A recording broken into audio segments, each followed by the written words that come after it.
for Department of War having lunch, and we're gonna get it started with the tincture action. We're gonna get it started with the tincture action.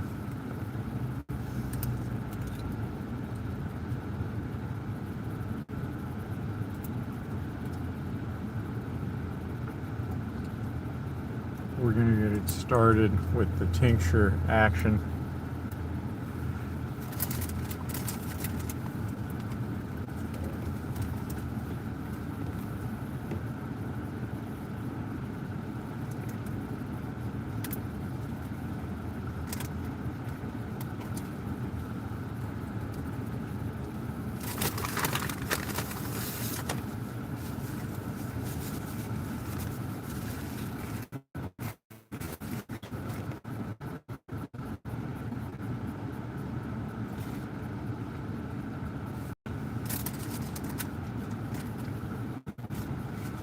In case you were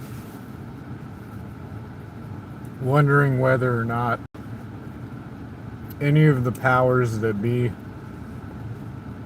in this country care about you or not, they just started another pointless war.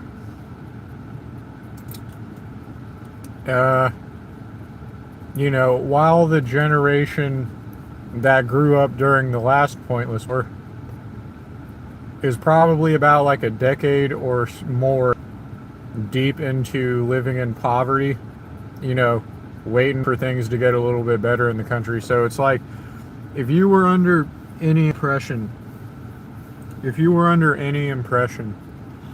you know,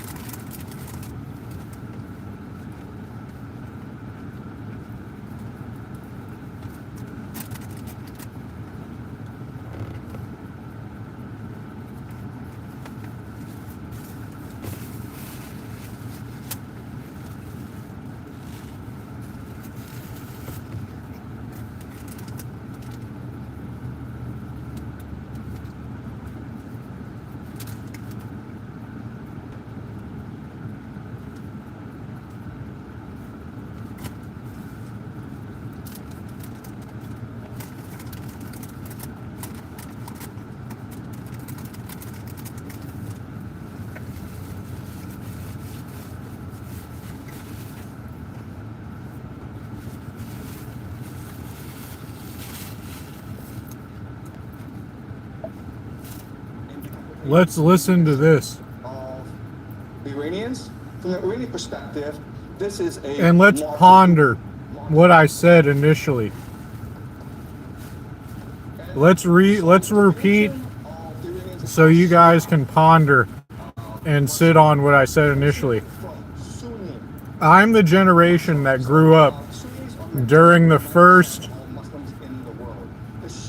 I was born in the midst of a pointless war in the Middle East, and then they started a series of even more pointless wars that don't benefit me as a nobody born in the United States. So I graduated high school as those were simmering down, as the pointless wars in the Middle East were simmering down, and here we are. I'm now like a decade into poverty. All right, I'm like a decade into poverty. It's a miracle that I even have a bed to sleep in. And there's so many people of my generation that are just deceased from poverty, and we're now starting another pointless war. And we didn't even really do anything with the Epstein list revelation, which I almost got unalived over by the internet that has not compensated me for attempting to take my life. So like all these people that are beholden to the internet and their life revolves around the internet, it's like I have to mentally associate that with the fact that like these people are beholden to the thing that attempted to take my life for being like 100% correct about how the world is and how the power structure works in my country, or about like the moral fiber of the people at the top of the power structure in the country I was born in. So my whole life, I have faced adversity and hardship for being correct about the moral fiber of the people on top of the power structure in this country. The people at the top sociologically, the people at top sociologically in this country, I was 100% correct about their moral fiber. I was 100% correct about their moral fiber. I have faced the internet attempting to unalive me over being correct my entire life about the moral fiber of the people on top of this power structure. My whole life, people have been trying to gaslight me in the United States and about like trickle down economic tier nonsense and like, oh, there's people at the top, like all that bullshit.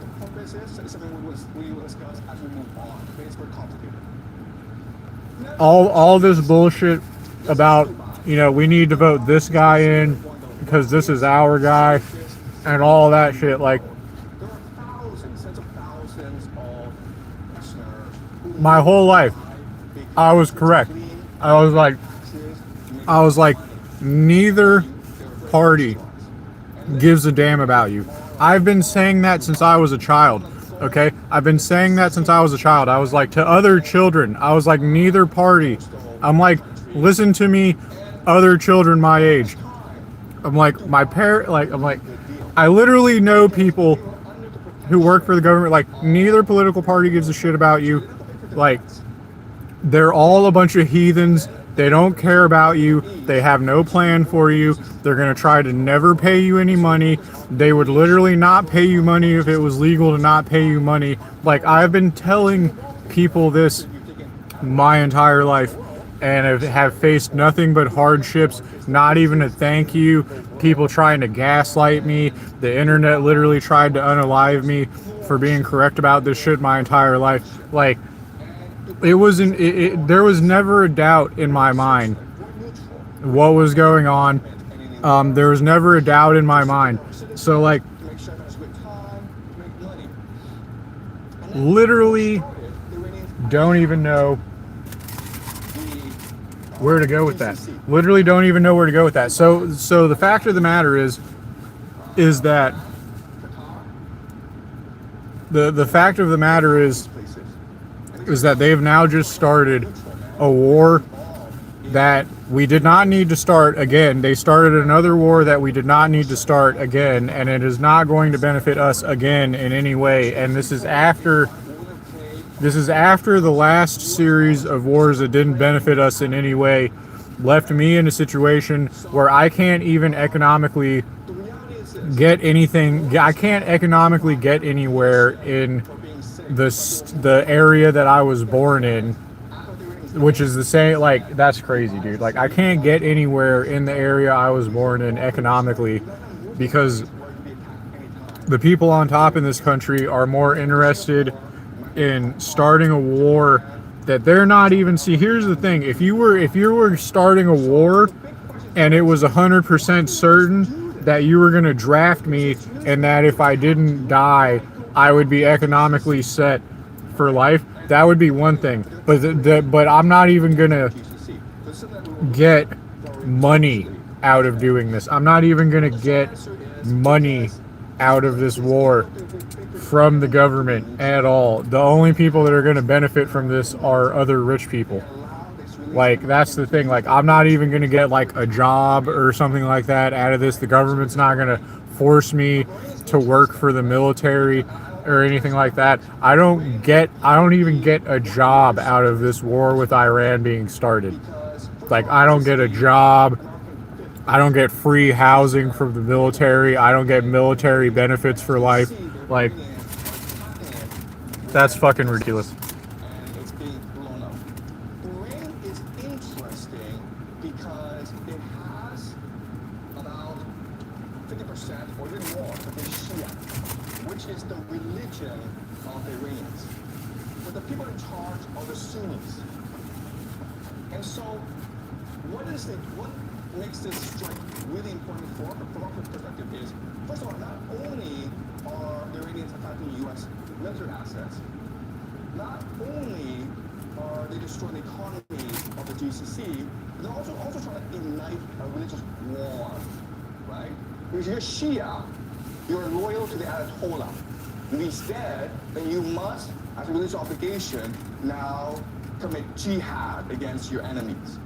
And it's no different in other religions where, listen, if you want to kill the Pope, the Catholics would be really angry at you and they would want to kill you, right? So now you have the Shia who will probably eventually arise, creating a revolution in Iran, okay? So I think Iran will be the first to fall. Dubai will probably go bankrupt, okay? But in the long term, we can expect the entire GCC area, including Saudi Arabia, to eventually collapse, okay? And so this is something we'll use game theory to understand. So like, All right, let's continue. So, I'm we never. know how this works just based on geography, okay? So this is a map. And this map, even if you don't really know the war, even if you don't know the participants, even if you don't know weaponry, this map will tell you exactly how this war will progress. All right, so some certain things to keep in mind about this map. This is what we call area, okay? Really small, but it's 33 kilometers wide, okay? People can swim across it. It's really, really narrow, okay? This small area, guys, it's called the Strait of Hormuz. All right? And it's important because it's really the center of the world. This one area is the nexus, the focus of the world. Let me explain why. First of all, from the GCC, you have 20% of all the world's oil flowing through this narrow strait. Where does it go, guys? It goes to Asia, India, Pakistan, South Korea, China, Japan. India depends on 60% of its oil from this area. China depends on 40%. Japan, 75%. Prime Minister Takaichi of Japan has said that, listen, if the Strait of Hormuz closes, we'll run out of oil in about 8-9 months. The So entire Japanese economy I'm will never. collapse in 8-9 months.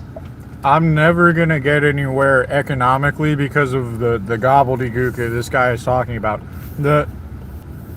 This guy is literally talking about.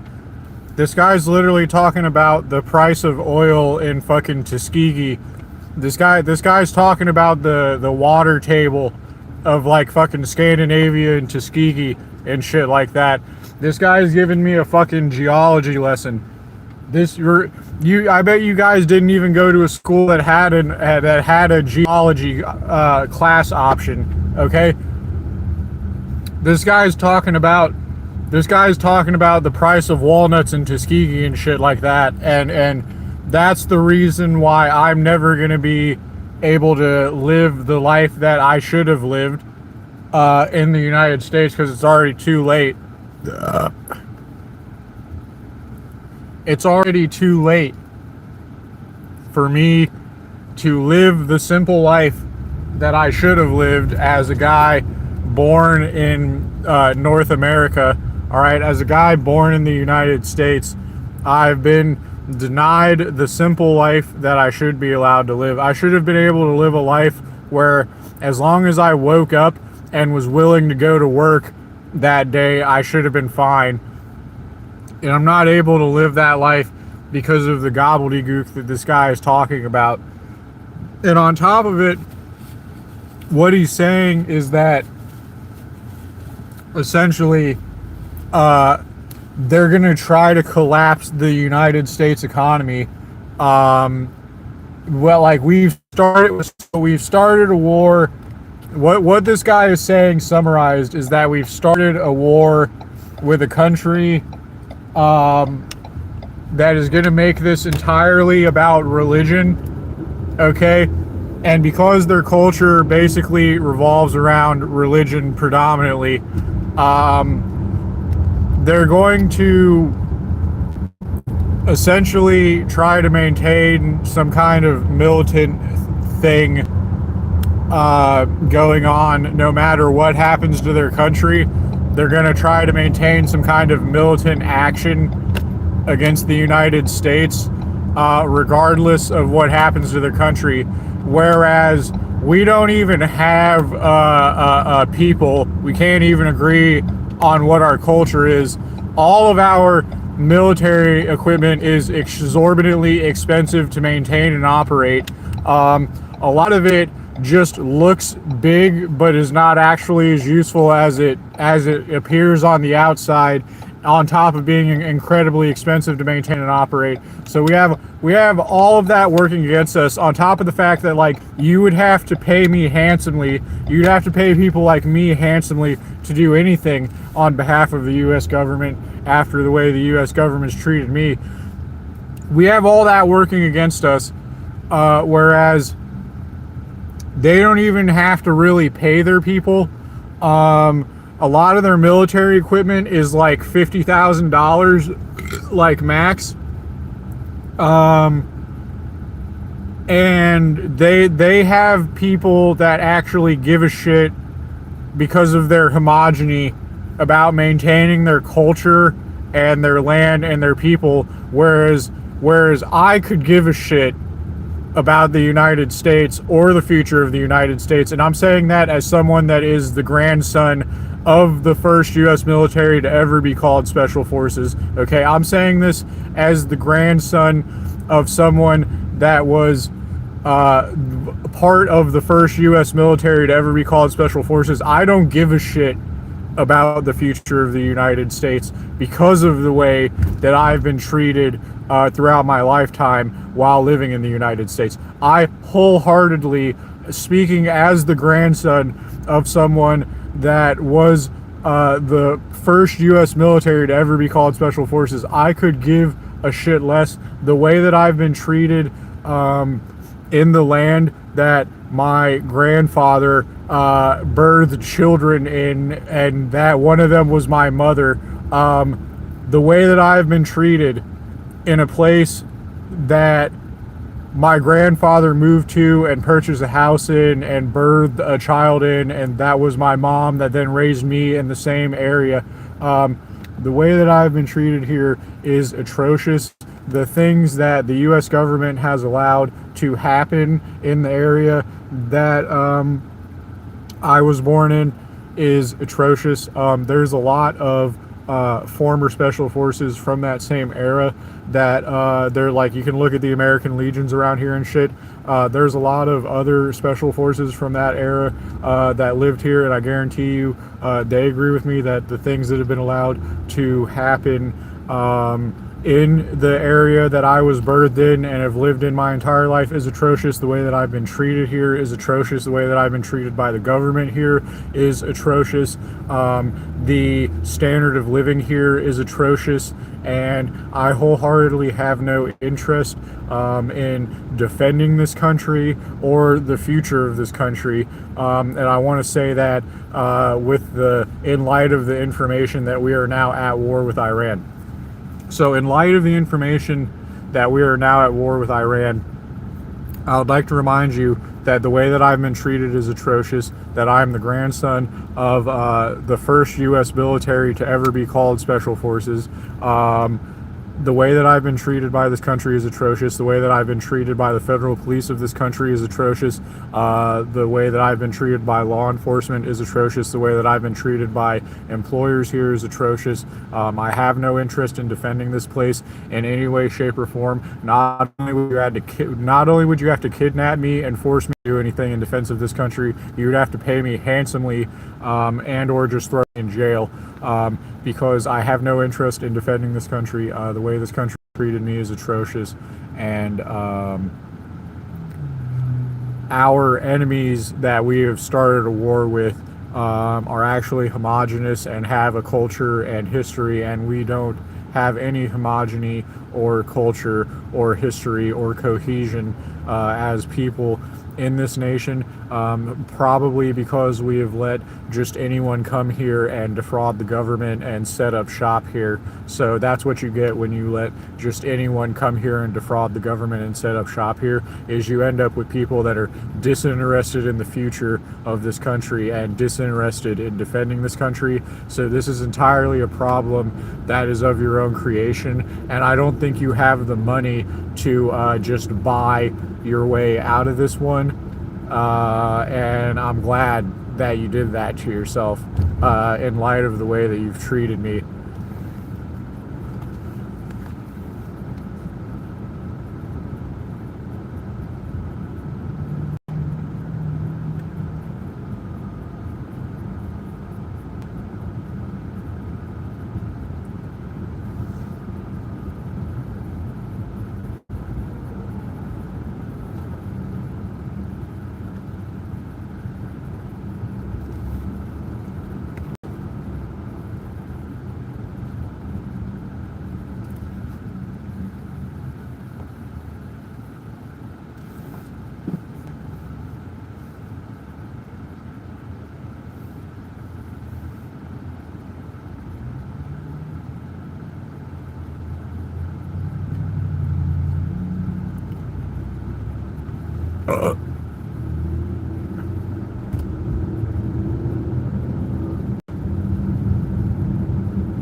Just wanted to throw that out there. Now that we've officially started another war that's going to go nowhere and just cost us an exorbitant amount of money, bring this country further into poverty when it comes to the standard of living, and when it comes to the quality of life that the average poor person is going to experience in this country, it's going to go further downhill.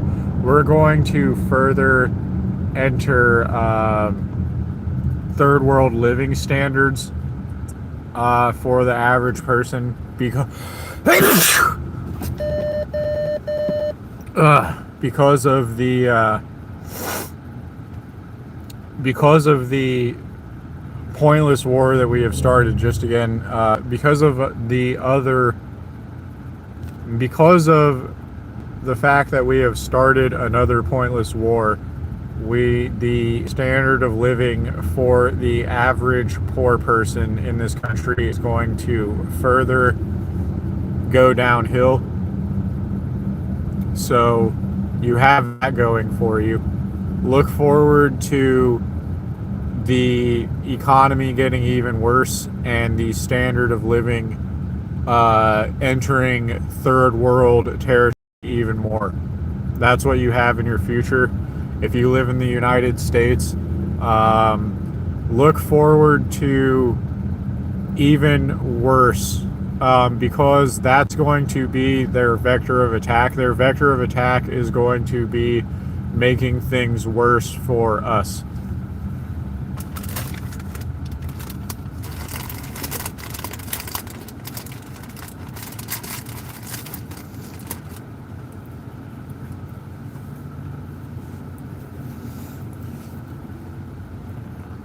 That's what you have in your future, is things are going to get worse for us.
It's just going to get worse. It's just going to get worse. And no one is going to do anything to stop it.